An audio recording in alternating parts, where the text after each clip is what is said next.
Speaking of which, another interesting election that we covered earlier this month was Colombia's election. There were the first round results in May. That led to a runoff with a progressive candidate, Ivan Cepeda, and the right-wing candidate, Abelardo de la Espriella, also known as the Tiger. So that runoff ended this past weekend. The results are now in. So the Tiger, the right-wing candidate, he narrowly won. The Guardian reported he got 12.96 million votes, which is about 49.66% of the vote, compared to Cepeda's 48.7% of the vote. It's worth noting that the margin this time was even smaller than in the first round. De la Espriella will take over with a minority in Congress in a very divided country. Just for funsies, Ben, here's Trump commenting on the election and, of course, making it all about himself. Let's watch. On Colombia, the candidate. Oh, El Tigre. El Tigre, yeah, Abelardo Espriella. We know that you had a phone. I endorsed him. He was in 10th place. I endorsed him, and he won the election. Yeah, and we know that you had a no different than this country. You had a phone conversation with Abelardo. I did. Espriella. He called me last night, and he thanked me for the endorsement. He won. He won the election. He wasn't anticipated to win, but he won, and he won handily. It's just an honor. He was just a good man. I'd watch him a little bit speak, and he always speak. You know, when people like me, I like them. It's very simple. It's a very simple formula, and I like him. He said really nice things about me and the job we've done in the United States, and very, very powerful. And he won an election in Colombia that, I don't know, some people were surprised. Oof, simple formula.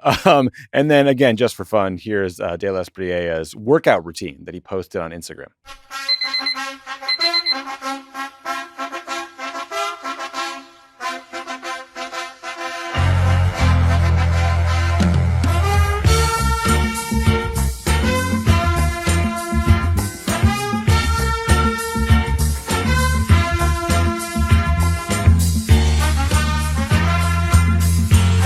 Not to be a total bro, but if you're going to call yourself the Tiger and wear gloves in your home gym, you got to be putting up more than like 30s when you're doing bench. Ben, it seems like we're going to see a return to a militarized war on drugs, more coordination with the U.S., probably with Pete Hegseth, and, just the U.S. military bombing suspected drug traffickers. We'll probably see the construction of mega prisons like El Salvador did.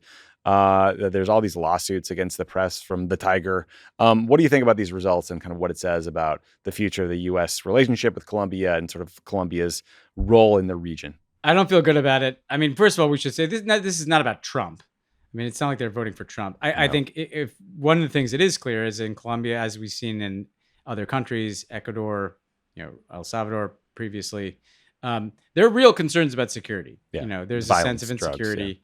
Drugs, It's too violent, and people are just kind of looking for something that feels a little more secure in that manner. And also, there's a left-right swing that tends to happen in Colombia. I think the things that concern me are, like, first of all, the closeness of this result, and Petro, the outgoing president, kind of alleged voter fraud, and he accused the U.S. and Israel of basically rigging votes. The U.S. right? and Israel of election interference without any Baseless, evidence, really. But look, like, I don't think the Tiger, like, people should know this guy is not just a normal, like, right-wing politician. Like, he has promised to build like mega prisons in the jungle, like we're looking at in El Salvador. Who knows what may be deporting people down there from, the United States, and we may be locking up people en masse like they did in El Salvador. That's not good. And this kind of validation of a right-wing shift in Latin America is alarming, because we've already seen in Bukele, a guy change the constitution to keep himself in power, and who knows where, how many of these right-wing leaders end up being democratic in the long run. And so I truly don't, this is not just kind of because I don't like Trump. I don't think this is because of Trump. I think there's other factors behind this, but the reality is these guys are going to be a block. They are going to work with Trump. They are going to work with either the U.S. military or Eric Prince's security contracting type outfits to do things that probably, call into question. Let's just say that the human rights is probably not going to be top of mind for these guys. I think another election, this makes the Brazil election, which is later this year, that much more important. Big. Because if Lula, the incumbent president, loses and the right wing takes over in Brazil too, man, it's going to be lonely down there for center lefts and progressive and socialist politicians. So it bears watching, but I don't feel great about the result. Brazil's election's coming up in October. Right now, we got Mexico, Brazil, Uruguay, and Guatemala with left-wing governments in the region. The rest are shifting to the right. The Tiger seems like a charming guy. On a political talk show, he told a female journalist to look at a picture of him in sweatpants to understand why so many women are voting for him. So that's cool. Wonderful, wonderful folks that Trump is endorsing. Pod Save the World is a Crooked Media production. Our show is produced by Alona Minkowski, Michael Goldsmith, and Unisha Banerjee. Our team includes Matt DeGroat, Ben Heathcote, Jordan Cantor, Kenny Moffitt, David Tolles, and Ryan Young. Our staff is proudly unionized with the Writers Guild of America East.